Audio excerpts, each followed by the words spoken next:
Shinichi, a man with blue markings all over his body, the result of some experiments he was subjected to, but we'll talk about that later. This is the year 1897, during the Meiji era, but with a slight difference, as there's a large-scale extermination of supernatural beings, such as monsters and specters. Shinichi is what's known as a demon slayer, individuals tasked with eliminating monsters or similar entities. In his case, he's used as a form of entertainment, killing monsters in a gambling den. He seems carefree until someone starts following him. This person turns out to be a girl carrying a cage, which appears to be of great importance. Curious about what's in the cage, Shinichi initiates a conflict, and they end up fighting. The girl possesses great skill, but is no match for our protagonist, who emerges victorious. To ease the tension, she apologizes without uttering a single word. Shinichi is congratulated for keeping up with Shizuku, indicating that it was worth coming to Tokyo to confirm the rumors. The downside is that he has little time left to live. If he continues at this rate, death isn't far off. After all, he's somewhat known as a half-demon because his markings stem from having demon blood, capable of killing any known monster. This would be perfect if not for his constant struggle to maintain sanity, especially using his powers daily in the theater. Thus, death from being consumed by the demon isn't far off. Obviously, he's intrigued by who she is and how she knows so much about him. She responds that she's not looking for trouble, but rather to make a deal where both stand to gain something. She'll tell him a way to prolong his life, and in return, he must eliminate her. Her name is Aya Rindu, an immortal being who travels with her quiet servant. Several creatures with similar powers exist, although she is human. Being immortal, she never aged, maintaining the appearance she had at 14. This has been the case for the last 947 years. Regarding how she ended up in this condition, it's explained that half a year ago, an idiot stole her body. A detail is that immortal beings can regenerate their bodies, but they're weak against certain creatures like demons since their wounds don't heal immediately, and it's normal for her to flee her body. She could have died being decapitated by one. The answer is that the attacker could only use half of his power, managing to stay alive. In other words, he was incomplete. More accurately, he was a half-demon. The problem is she doesn't know who it could have been, as he wore a covered face, and she only saw his superior giving him orders. Her servant was badly injured, and she's on the brink. Even if she tries to reclaim her body, they've gone far. So she can't do much in head form. For this reason, even if her appearance doesn't match someone who's half-demon, the demon part inside her is more pronounced. So she has an advantage against monsters. In short, he could kill an immortal. As they retreat to avoid being seen, she asks him why he wishes to live and die simultaneously. After all, the more he uses his powers, the more the demon consumes him, shortening his lifespan. Still, he continues to perform in that theater company. So he actually wants to die. But he resists nonetheless, asking him what his reason is for wanting to live. He knows she's right. At some point, he'll be consumed completely, and some soldier will kill him. Yet it's precisely what he wants. To be consumed in combat against a monster. He'll be surrounded by evil and ignorant people obsessed with blood. Even the company director would be there. In short, his demon's first victims would be them. They'd be surrounded by nets. So they wouldn't be able to do anything until the police arrive, giving them a taste of what they've given so much, and what they support on stage. If he's going to die, at least he'll have a bit of fun. For this, he'll put an end to all those villains. And in the process, he'll give an exquisite performance. For this reason, he keeps performing. He seeks to attract more and more people. But if she can truly prolong his lifespan, he'll change plans. The detail is that even if he wants to die, since being ahead, nothing makes sense to him. Shinichi knows that if he manages to reclaim his body, he can return to normal. The problem is, according to what she believes, whoever stole it from her must be on stage in Europe, despite it being quite far away. If there's a chance to return to normalcy, it would be a shame to waste it. Obviously suspicious that he wants to help her. After all, what benefit does it bring him to motivate him to reclaim his body? He tells her he wants to solve that mystery and will help him too, as he has the impression that the person who stole his body is the same one who took away his humanity. After all, their characteristics match. Since she has lived for centuries, she must have superior intellect. So thanks to her head, they can find the enemy. And thanks to his body, they can get to him. The deal catches his attention. So he finally accepts to go to Europe together, because she seems trustworthy.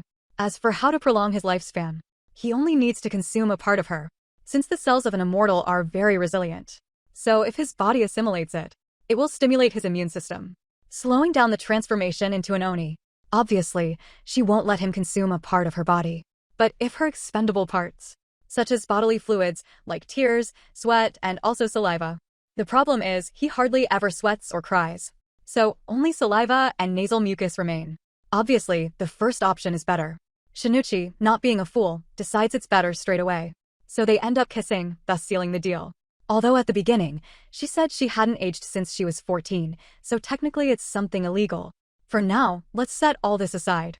To go with the story of a family of vampires who made a deal with humans to live by hunting only animals without harming anyone. The problem is, they were recently attacked by a hunter who had a silver weapon. Luckily, they managed to take care of him and kept the weapon, because it's better to keep it than have another hunter retrieve it. The problem begins when someone seems to have entered the house, and after searching who or what entered the house, he finds his wife lifeless in the main bedroom. This creates a stir among people, most of whom are glad this happened, because they don't trust vampires. Not only people but also the police discriminate against them, so they close the case the next day. Of course, this upsets the vampire who is willing to do anything to find out who is responsible for his wife's death. So he calls private investigators who help solve monster-related cases, which turn out to be our protagonists. Upon arriving, he presents himself as the bearer of the cage from Japan, Sagaru Shinichi, demonstrating, as always, his kindness and courtesy. The vampire introduces himself as Jean, who is quite surprised to learn that he is just an apprentice. And it is the woman who leads the case. Even more surprised when he hears her voice. But the one in front of him doesn't seem to speak. Added to that, at one point they see him speaking. But his voice is different, because they don't know what's really inside the cage. When they leave, Jean interrupts, feeling that something strange is happening, and asks about Aya Rindu. She asks why he didn't investigate them before hiring them, although the reality is different since he did. But he didn't find anything very relevant. It's hard for them to write about them, because no one would believe such a thing. So without much ado, she introduces herself, leaving everyone perplexed and wondering how it's possible she's still alive. But she's not there to answer questions about herself. After looking at all the evidence, she realizes the woman died after a single attack. That didn't allow her to do much. Additionally, there was a jar of holy water in the room. Something interesting is that the killer returned the object to the vault after finishing with the woman. So in total, Aya has 7 mysteries. Also worth noting is that if a vampire suffers a wound from a silver object, it would take weeks to heal. So the day they caught the hunter, it was his butler Alfred who took it because he's human. In addition to being the only one in the house along with Jean who had the keys to the vault. As for the mysteries, the first would be why the woman didn't wake up when the killer arrived. After all, her hearing and smell are more sensitive than an ordinary human's. The second is why the killer entered during the night. After all, a vampire's power increases under these conditions, and it would be natural to attack during the day. Also, why would the killer leave a jar of holy water at the scene? Also, in the place there's a coat that he may have used to cover himself. But why would he leave the bottle? Besides, the killer seemed to know where the stake that was taken from the hunter was located. In addition to this, he knew the location of his wife's room and the time she slept. The fifth mystery is why the killer returned the stake to the vault. When he was about to mention mystery number 6, he hears someone approaching. So he tells her they'll continue the conversation another time. Who arrives at the place is Jean's youngest daughter, whom our protagonist ends up scaring. During dinner, the vampire's children are not very comfortable with them, as they don't seem very competent. Also, they tried to scam the man who brought them to this place. They know this because one of them was watching them. Something Shinichi already knew, because even if they don't trust them, they prove to be very competent. Especially Rindu, who just by seeing the man's clothing deduces that he has had problems with his wife, blaming alcohol among many other things. From here she asks each person in the house where they were when Jean's wife was killed. Each one has a convincing story except Claude, the youngest son of the family. And also Alfred, as both were alone for a while when everything happened. Of course, the family protests because they assume it's impossible for the boy to kill his own mother. And Alfred has been serving them for over 20 years. But everything indicates that it's impossible for the killer to have come from outside. This whole conversation upsets the girl who runs off. So they end the conversation. After this, she orders the maid to watch the 2 humans in the mansion, as they are the main suspects. Still, she doesn't rule out the others. For this, the eldest son arrives at the place upset because of the accusations they make against his family, and threatens to harm them if they're not careful with what they do. Similarly, they decide not to give it much importance and leave with Jean to look for something in the forest. Once they leave, we see that the vampire has doubts about the two of them, because they're always joking around and laughing. He explains that the killer can't be any resident of the mansion because all this must be the work of a vampire hunter. She tells him not to worry, because she's simply proceeding logically and focusing on the obvious. The vampire explains that he simply doesn't want to lose more of his family, as they've killed 3 of his loved ones. Before arriving at that place, here she asks them if they've heard about the monster that can't die, an immortal being that doesn't age or tire, which must be about 1,000 years old by now. She also explains that her father used to say that even if he were gravely wounded, he would regenerate instantly. Ai tells him that there's actually a way to kill them. In other words, a creature called Oni can do it, since it's believed they have wilder cells than other monsters. So even if their enemy regenerates, he can kill him. Ironically, Oni isn't too strong. They're wild but with quite weak defense. They can be knocked down with a single shot, which is why humanity hunted them down in the Great Purge. And now only a few remain. With this, Jean deduces that the people before him are the Oni and the immortal being. Just then they are attacked by someone in the distance. This could be the killer, so they don't take long to hunt down the hunter. The man's ability doesn't resemble that of a vampire, so he's captured quite easily. Filled with anger thinking he could be his wife's killer, he thinks about killing him, but is stopped by the protagonists who tell him it's highly unlikely it was him. When everyone calms down, they interrogate the man named Joseph, asking why he attacked a vampire when they are considered allies. He says he did it to avenge his friend, who was the bounty hunter who attacked them a few days ago, and the bearer of the weapon that killed his wife. He knew it was a bad idea, but his friend didn't listen to him as he said he had a reliable ally. Still, when he learned of his death, he wanted revenge. It didn't go well, so they finally let him go. With all that happened, she tells him it's time to return to the mansion, asking him to gather all his guests as she will close the curtain on this tragic murder farce. Once gathered, she tells them that one of them is the killer, and she will demonstrate why. The eldest son is the first to argue about this, but his father calms him down. She explains to them that after observing the crime scene, she encountered 7 problems. The first is that everything points to Hannah, the murdered woman, not seeing the killer. Here she explains the points I've already mentioned, until she gets to the 6th problem, explaining that at the time of the murder Claude and Alfred were near Hannah's room, but neither heard anything. One replies that the killer was cautious, which is true. But if the killer had driven the silver stake into Hannah with force, there would have been a sound like that of a nail, leaving only 4 options. First, the witnesses lie, which means they have joined together to commit the murder. The second is that if there had been a noise, but they weren't in their rooms, which would indicate that the murder happened earlier. Another reason could be that the killer only used his hands. The reason why the jacket he left is stained with blood. Still, why didn't he use the hammer? Asking Alfred and the eldest son, what would they say if they heard a strange sound from the woman's room? And they both respond that they would think she's fixing some furniture, because it's something she used to do. Both are right. But what if the killer doesn't use a hammer? He could split the stake. That is, he uses a replica of it, but not made of silver. Joseph says it's impossible that they killed his wife with something like that. So she proceeds with the 7th problem, which is the bottle of holy water they found. Because when they cleaned it, they noticed that the dust was inside. Because a bottle containing some liquid would have dust inside. Logically, the bottle had been empty from the beginning, because the intention was to imply that holy water had spilled. However, holy water was found in the woman's room. Where did it come from then? The most logical thing is that he created a stake by freezing the water with which he entered and murdered the woman.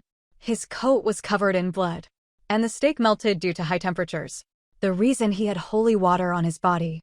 In addition to this, he also took some of the woman's blood. He left the coat since he didn't need it. And it adds that the family thinks it's someone from outside. He waited for them to check the vault and poured the blood over the silver stake. Finally, he just had to wait for Jean's return to make him think that was the murder weapon. All of this reduces his inference to a single question. Why did the killer resort to this false argument? Very simple. From the beginning, the killer wanted to alter the time of the murder to confuse everyone.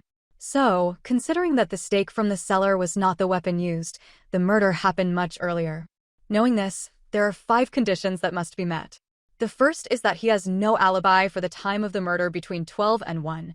Second, it has to be someone they believe incapable of doing it. Third, he can move freely for a few minutes. Fourth, he must be strong enough to stab her with a stake and break a lock. The fifth, he must be skilled enough to have killed her without alerting her. On the first one, only 2 people haven't said what they were doing at that exact time. These would be the 2 servants and Claude. Of the 3 who meet the second condition is Giselle and Claude. He meets 2 points because he went after his father after a while, which would give him time to place the stake in the cellar. And, considering everyone else's version, there is only one person who meets all the other conditions. So the killer is Claude. He claims it's impossible for him to have done something like that since he can't manipulate the silver stake. She explains that fingerprints were found on the stake, that he covered with his mother's blood, deducting that he dropped it by mistake, and he took it on instinct alone. Now, despite the regenerative factor of vampires, when the wound is made with silver, it takes a long time to heal. So she deduces that he cut off his fingers to avoid any suspicion. Feeling cornered, the boy decides to attack Aya. But he's easily stopped by our protagonist, who says he can't allow him to treat his mentor like that. While he takes care of the boy, she continues to explain more in depth, because even the bounty hunter who attacked them, he was hired by the boy. As everything failed, he took the stake sheath. And since they attend church, it was easy for him to obtain holy water, with which he created his own weapon. As for why, possibly it's because of his refusal to ally with humans. If they need more evidence, possibly in the boy's room they'll find it. Hearing all this and it being evident that it was his son, the man collapses as he doesn't know what to do, to which she replies to simply leave it in the hands of his assistant. Here we see that as Aya said, the young man seems to hate humans as much as his family, since his father always did what his mother told him. Also, his siblings are just a facade. But he is different because he says vampires are a superior race, that he shouldn't ally with humans. That's why he wanted to imply that his mother was killed by one, hoping that his father would also start hating them. But it didn't happen. So his family is a hindrance that he must eradicate. The boy seems very confident, but with 2 blows, and these show him the reality of life. His pressure increases when he sees that the blow he received doesn't heal, since his opponent is a demon slayer, a being capable of killing with a single blow, to whom no monster has been able to kill. The boy gets angry, but the difference in strength and skill is more evident. Even Shinichi takes the liberty of telling his story while fighting with him. He explains that in the year 1987, after the Restoration, the high-ranking officials decreed a purge of supernatural beings. They pursued and finished with all the monsters they found. Of course, those responsible for this massacre were a group of thugs, whom they called the Demon Slayers. Reason why the fight is more than decided, because he's facing one of the most recent ones, Sagaru Shinichi. The boy continues to say that he is not like the others, which is false. He continues to insist, as he is a noble and powerful vampire. To which our protagonist replies that the powerful part is debatable, as he doesn't even compare to Count Dracula's bite. With all this, they have fulfilled their job. So the next morning, they prepare to leave. But before that, Aya talks to Jean, and takes the opportunity to ask him about a man with a prosthetic leg and a black cane, which has an M carved on the handle. To which he replies that someone like that visited him a few days ago. He called himself the Professor and visited him to invite him to London. But due to family matters, he turned down the offer. Knowing this, she explains that she's looking for that man, as he's the one who stole her body. With that said, they leave lamenting that Jean lost his wife and also his son. At the foot of all this, we see the aforementioned professor, who is upset with a man named Lupin, because he has been stealing high-value items lately. But he says he doesn't have time to deal with a thief. At least not for now. In London, the news of the thief becomes more famous to the point that many detectives have started working on the case. Our protagonists also arrive in the city in search of more information about the man with the cane. So they steal some records from a place that might be linked to him. The problem is that 2 men stop them demanding they return the book. Of course they don't intend to obey. But before things escalate, they are captured by the police. They don't want to cause a scene. It wouldn't be good. So they simply obey. The men who tried to take the book from them turn out to be investigators who are in that city to capture Lupin.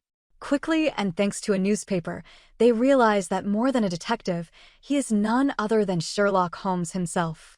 With this, they change course and head to Fog Mansion, a very famous and respected place, as its owner is Phileas Fogg, who traveled with his butler around the world. But now one of his treasures seems to be Lupin's main target. The investigators look at the place and wonder how he plans to enter such a well-guarded mansion. Lupin's assistant talks to him, telling him that the investigators arrived recently in addition to reinforcing security. All because he sent them a notice about his next robbery, asking him why he did this. To which he replies that he did it because he is a gentleman thief. Returning to the protagonists, Fogg introduces himself to them and tells them the details. A few days ago someone left a letter that said he would be robbed on the 19th of January between 11 and 11:30 p.m. This to steal an object called the penultimate night, which is actually an 80-carat diamond, which is kept in a special room in the basement. More investigators from a company called Royce are also about to arrive, which even Lupin respects, since they've tried to catch him before and he knows they are very good at their job. Besides having superhuman strength, two very particular investigators arrive at the scene. One of them seems to be very demanding and obsessed with cleanliness, as he refuses to shake hands with Fogg to avoid getting dirty, besides not wanting to go down to the basement to see the diamond. Fortunately, he is accompanied by a girl who takes care of speaking for him. Once they go down, we can see that the place is very large. It is guarded by more guards inside, besides being very complex to access. And not happy with this, the diamond is guarded by a safe, to which only the owner of this place has access. Leaving that aside, the old man explains that he obtained the said diamond 20 years ago. A friend from Germany found the box and gave it to him. The obsession to find out what was inside grew over time, and after 10 years of investigating and trying, he managed to open it. This story amazes those present, including Sherlock, who, knowing it is a unique piece, plans to protect it from Lupin. With all this, we just have to wait for the time stated in the letter. Meanwhile, Sherlock is a bit more at ease, saying the place has more security than he expected. Just then his brother enters, immediately noticing that the person before him is an imposter, one reason being that the length of his nails doesn't match his brother's. Besides, the real one is present. Once uncovered, he has no problem showing his true identity.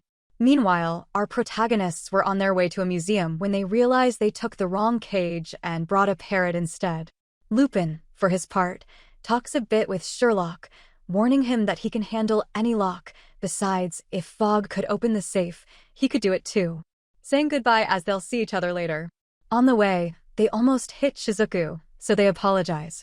She asks about a cage she lost, and although they haven't seen it, they decide to take her with them. Sherlock, for his part, is calm. In his own words, Lupin suffers from the same thing he does, being a gentleman. For someone like that, his word is very valuable, so he knows that all the information he has given is true. But his brother tells him not to trust him because it is said that the diamond is used to find werewolves. So surely Royce's agents will wait for the robbery to take place. They'll snatch the gem from Lupin to keep it and, incidentally, use him as a scapegoat. Things aren't going well for Aya because the man to whom the animal belonged is scared when he sees a girl's head, so he throws it away. And a passing car ends up running it over. Of course, she doesn't die, but the two people driving decide to take her away with not very good intentions. Luckily, they end up crossing paths with Shizuku, who manages to see her mentor, so she starts chasing them, also running into our protagonist, who quickly goes after them. Without much trouble, he catches up and recovers the head. As for the thieves, feeling cornered, they run away. When everything is calm again, Aya notices that the man who helped them is dressed the same way as Sherlock. So she deduces that he is Lupin. And he, for his part, is surprised to find another detective on the same day. As a gentleman, he introduces himself and also presents his friend.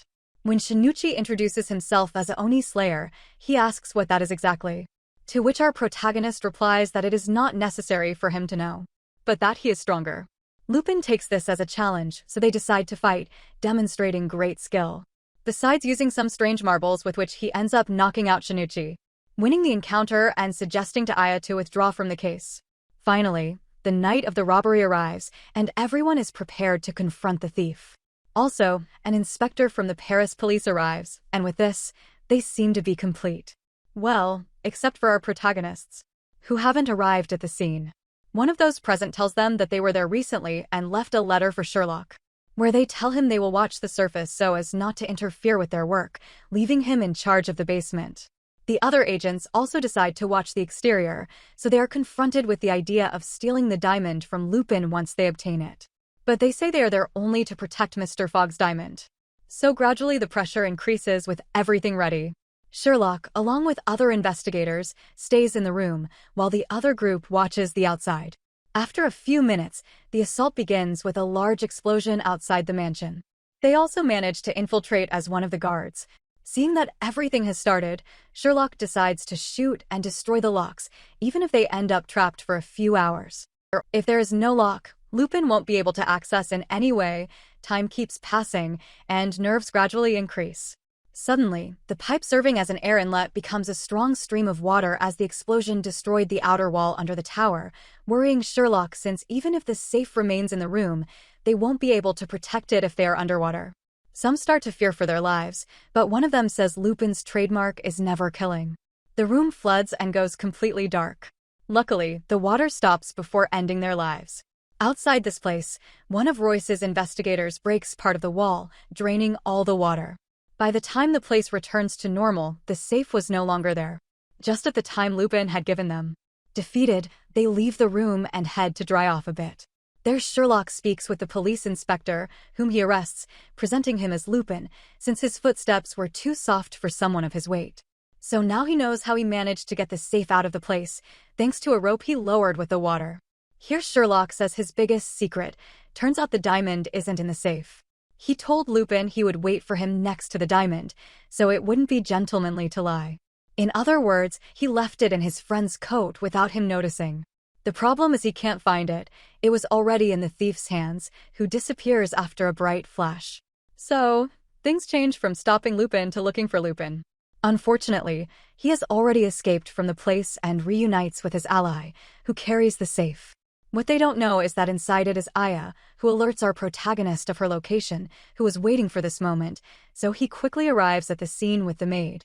It turns out Lupin never suspected a talking head because he deduced that the person who spoke to him was the girl. So, she asked Fogg to leave her head inside the safe, holding the door with her teeth. Even with all this, he remains confident, as he has the Phantom of the Opera on his side. The bad thing is he feels cornered, so he escapes from the place. This makes Lupin nervous, so he decides that being a gentleman is over. One of Royce's agents also arrives at the scene, ready to end everyone and recover the diamond. But everything stops when the mansion bridge is destroyed. Lupin says this is not his doing, and he's right. The professor has arrived, eradicating everything in his path, accompanied by several subordinates, ensuring that the night has just begun. They enter the mansion in search of Lupin but don't find him, so they decide to search separately, killing all the guards who don't do much. Meanwhile, our protagonist starts a fight against the investigator who also stops Lupin. He manages to distract him and escape.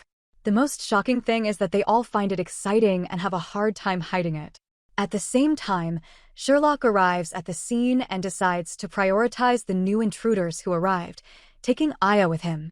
Meanwhile, the Phantom of the Opera faces off against the other Royce agent, who manages to injure him. On the other hand, our protagonist and his companions encounter one of the assassins, called Alistair, a self-proclaimed magic investigator. He says he now belongs to another type of organization where he is not the leader, and although he is excited to talk to the great Sherlock, he has permission to kill him. His ability is to set people on fire, but he achieves it more with darts he throws. With his secret discovered, he decides he'll have to silence them. At the same time, another investigator encounters one of the assassins who turns out to be a vampire, so bullets don't work. When it seemed he would be killed, Shizuku arrives asking for the Phantom of the Opera.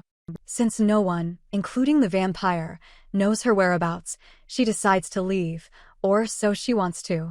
However, the woman is very upset. She struck her, so she won't let her escape that easily. She says that Aya's orders are to find the ghost, so the vampire says that if she finds her, she will kill her. This doesn't sit well with Shizuku, and she prepares to fight. After all, she has a suitable weapon to face her. On the other hand, the trio of madmen are fighting for the diamond as they fall from a building. Once they land on the ground and feel pressured by the investigator, they decide to make a temporary truce to get rid of him. So, our protagonist distracts him, and Lupin throws a piano on him. At first, he worries that he may have killed him, but he trusts that this won't be enough. Meanwhile, the Phantom of the Opera shows himself to be strong, and when it comes to sound, no one can beat him, gaining an advantage in the fight. The same is happening with Shizuku, but it's more evenly matched. Although for the moment, our girl manages to take the lead, and thanks to using silver bullets, it seems like she will win. The problem is that her body paralyzes. The blow she received earlier was on her lips, and unfortunately, it carries a unique poison, so the fight is decided. Meanwhile, Sherlock's confrontation continues, and they are cornered by their enemy. Luckily, he gets distracted talking to Aya, who tells him that she's looking for his body, and he replies that maybe they have it. Taking advantage of this, Sherlock manages to attack and put the enemy in trouble. But just at that moment, the professor arrives. Or better called Moriarty, an old acquaintance. Continuing with our protagonist, the Phantom and the girl end up falling alongside them. To make matters worse, one of the professor's men also arrives in search of the diamond, which he manages to take very easily and with 2 attacks gets rid of Royce's agents. Lupin, seeing this, decides that it's best for them to leave. After all, it's impossible for that monster to snatch it away. Sherlock continues talking to the old man who in the past faced him and was presumed dead, but now he has returned to rebuild an organization using monsters. It all began when he accepted a student, a British boy who wanted a strong body mixed with that of a monster. Faced with such a proposal, he accepted, and that's how he created the man who commits crimes perfectly. He is Jack the Ripper. With this, we have another character of great renown. This famous killer will be our protagonist's new opponent, so after seeing Jack's ability, he knows he has to be serious in this fight. The old man explains that his goal is to merge a human with an Oni and an immortal being. At first, it was difficult, but he managed to find some Onis and also strong men for the experiment. The changes in them were almost immediate. Marks appeared on their bodies, their hair and eyes changed, in addition to enhancing their physical abilities. The downside is that after a month, they lost their sanity. So, he gradually perfected his methods until he created Jack. With his Oni ready, he only needed the body of an immortal being from Japan, and the rest, as we already know.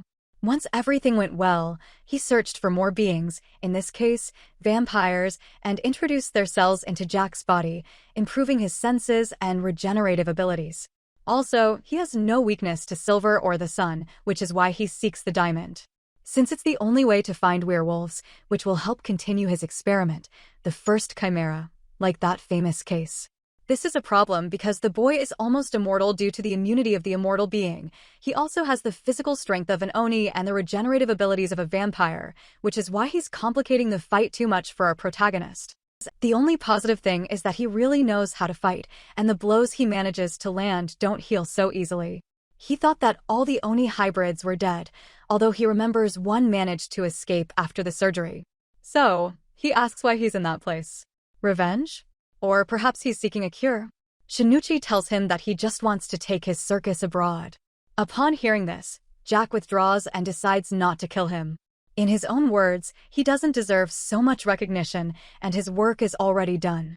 By the way, the vampire was about to kill Shizuku, but fortunately, she found a silver cross that the other investigator had thrown and manages to wound her, recovering a little. The fight could drag on, but just at that moment, Jack signals that he has obtained the diamond. So, everyone retreats. In this way, it seems that the victory has gone to the old man. The problem is that when they are about to celebrate, Jack looks for the diamond he had in his pocket, but unfortunately, it's not there. Our protagonist managed to steal it. Everyone present is amazed and decides that the best thing is to decipher the code that this diamond carries, something they achieve with Aya's help, who gives them the name of a famous forest where they will probably find werewolves. The anime takes a short break to tell a story from 8 years ago, where a werewolf woman escapes with her little daughter from some villagers who want to kill them. Feeling cornered, they hide in an abandoned building, and the civilians set fire to the place where they were, and they don't really know what happened. Returning to our protagonists, they have already set off to go to the forest, which, by the way, in the end, they kept the diamond since it could be the key they need to speak with the werewolves, who are very weak in their human form, but when they turn into wolves, they become larger and stronger, to the point of being able to withstand bullets. As they continue and discuss, they meet a man looking for a girl named Lewis. At first, he suspects them, but as their fame has grown, he manages to recognize that they are investigators, so he asks for their help in finding a girl who was kidnapped by a monster. He leads them to a nearby village and tells them some details. A year ago, the mayor's granddaughter disappeared after going to fetch water. The next day, they found her body abused in the forest. Still, the way they took her life was too violent. The man says that he has already seen wolf attacks, but the way they killed the girl was not normal, so he is sure that this was the work of a werewolf. Moreover, this has been happening repeatedly because when they realized that the girl is not what they have seen, 4 months later another 11-year-old girl also disappeared, and after days, they found the body in the same conditions as the other girl. And this has been happening every 4 months where the victims are exclusively girls. The man says he has searched for the culprit without success. Unfortunately, many in the village believe that this monster is among them and loses control every 4 months.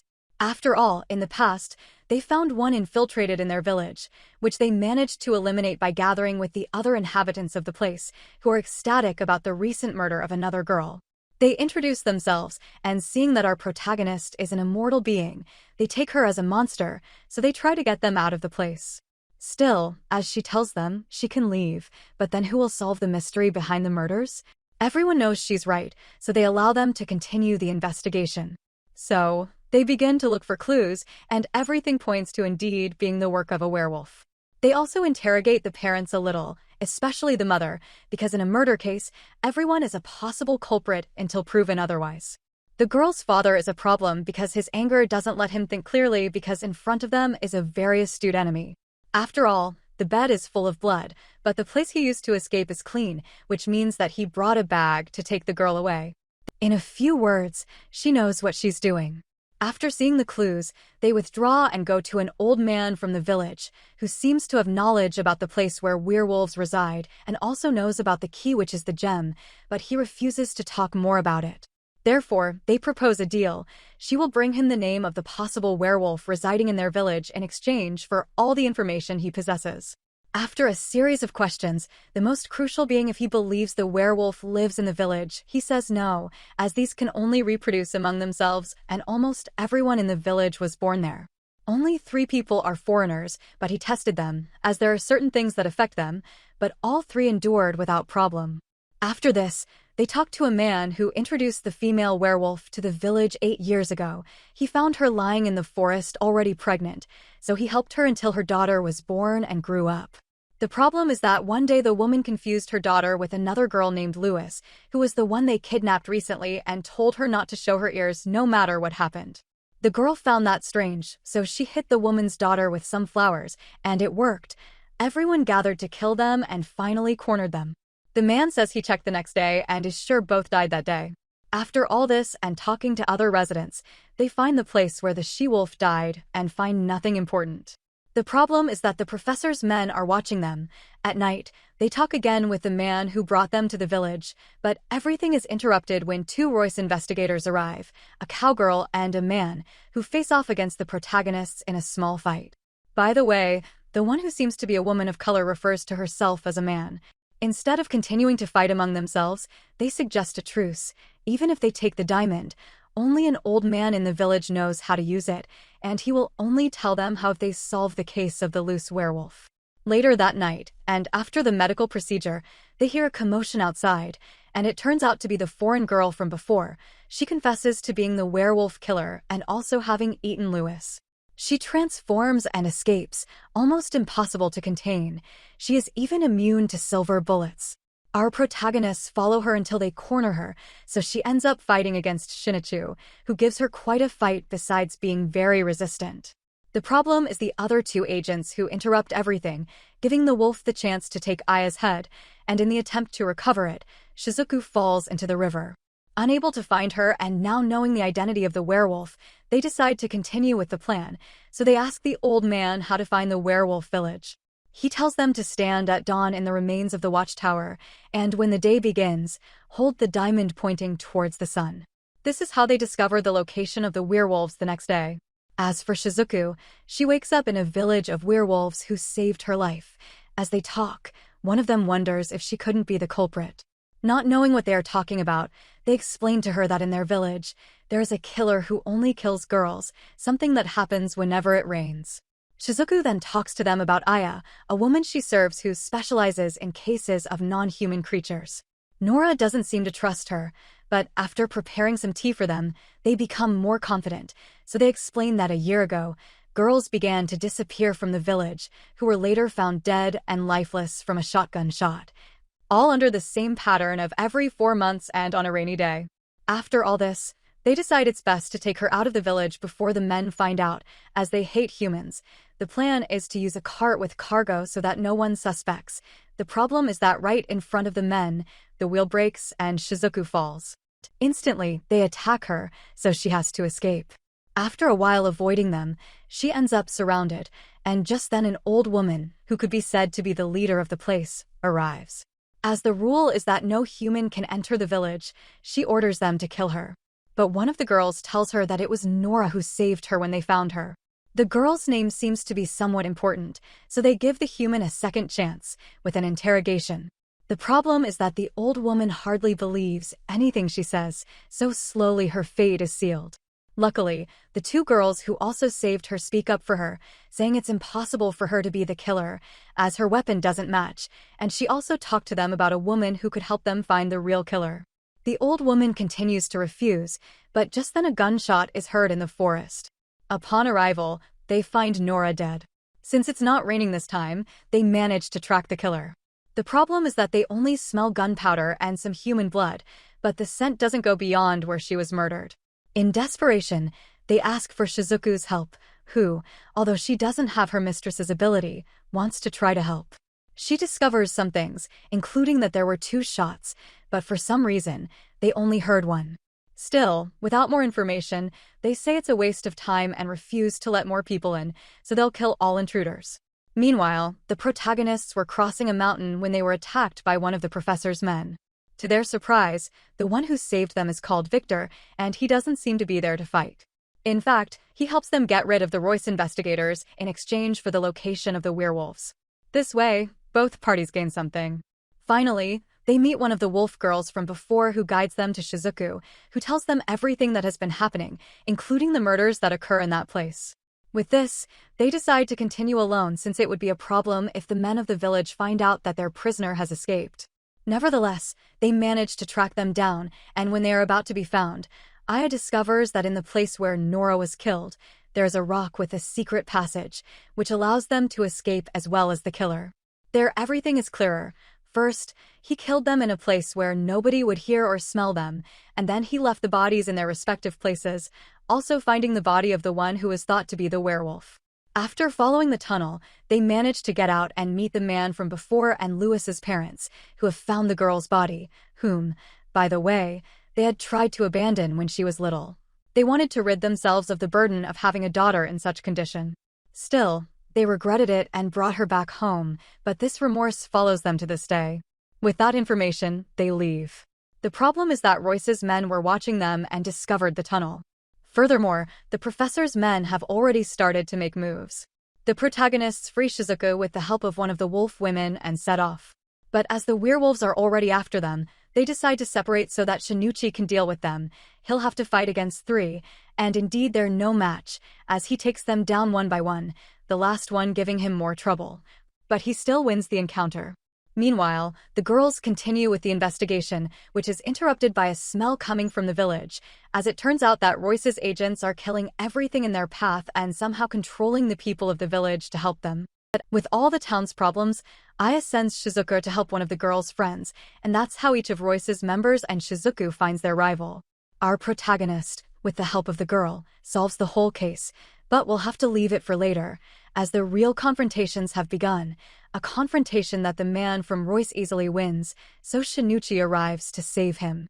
This enrages him, and he confronts the two without considering the consequences, so together they end up killing him. As gratitude, Victor tells him that his mentor's body is stored in the professor's base in London. Meanwhile, Shizuku continues her fight against the vampire woman, a fight that extends quite a bit and ultimately ends in her defeat, as the woman retreats. As for the other Royce member, she's deceived and ends up losing the encounter. What follows is calming down the people who have already cornered the werewolves, so Aya tells them that she already knows who is responsible for the murders in both villages, asking her to come out of hiding. Upon arrival, she can present her as the person behind everything that happened. For humans, she's Louis, and for the werewolves, she's Nora. Now, get ready because this explanation is strange. It turns out that on the day of her mother's murder, the case from 8 years ago, she showed her a secret path to get to the werewolf village faster, where she arrived and called herself Nora, which was easy for her as werewolves live alone from the age of 5. But for better understanding, let me summarize everything that happened 13 years ago when her mother escaped from the werewolf village. After a few months, she gave birth to her daughter, Ute. The problem is that Lewis discovered her true identity, leading to their murders. Nevertheless, she survived and escaped to the werewolf village. Everything went well because the smallest bones were from a small fox that was in the place. Despite living in the werewolf village, she didn't forgive them for what they did to her mother. She hated both villages, so she devised a plan for revenge. A year and a half ago, she kidnapped and took Lewis's place, holding her captive in the underground cave. Ute says that Lewis didn't resist and even helped her plan, as she was also tired of the people in her village. In this way, she kidnapped girls and killed little girls from each village to stoke hatred. Finally, she pretended to be kidnapped and escaped. Needing to blame someone, she assumed the identity of the foreign woman, caused a stir, and escaped. Later, she saved Shizuku, left her in the cart to be found, and took advantage of the trial to fake her death. Thus, she killed Lewis, mixed her blood with hers to hide the smell, and finally shot a tree as a favor to Shizuku, preventing her from being killed. Once declared dead in both villages, she showed them the underground tunnel so they could reach and kill each other. With her plan discovered, she decides to leave, but the old woman asks her not to and will even forgive everything she has done, as she trained her for many years to become the strongest werewolf. After leaving, she meets Shinichi, who is waiting for her in the cave by Aya's order to prevent her from escaping. Seeing that he won't let her continue, she decides to kill him, which is why she attacks in the darkness, saying that she only managed to defeat the others because they were overconfident. But just then, they defeat her with one blow, and using Royce's man's chains, they manage to capture her. When the protagonist arrives at the scene, she says she'll let her go. She made a mistake in her verdict. She didn't do all this for revenge, but to help the werewolf girls escape. She kidnapped those who resembled them from the human village and crushed them so that everyone would think the dead ones were werewolves, sacrificing some so that others could escape. They were used as priestesses who, in a nutshell, were forced to give offspring to the werewolves. She knew the cruel fate that awaited her if she became a priestess, so she had to escape before she turned 13, and in the process, she managed to free 3 from the village's customs. Knowing that her motivation wasn't revenge and that her initial deduction was incorrect, she lets her escape, and with this, the case has been resolved. This is how the anime ends. And that's the end of the summary of this wonderful anime. I hope you liked it. Don't forget to subscribe and hit the like button, as it helps and motivates me to keep creating more content for you. See you soon.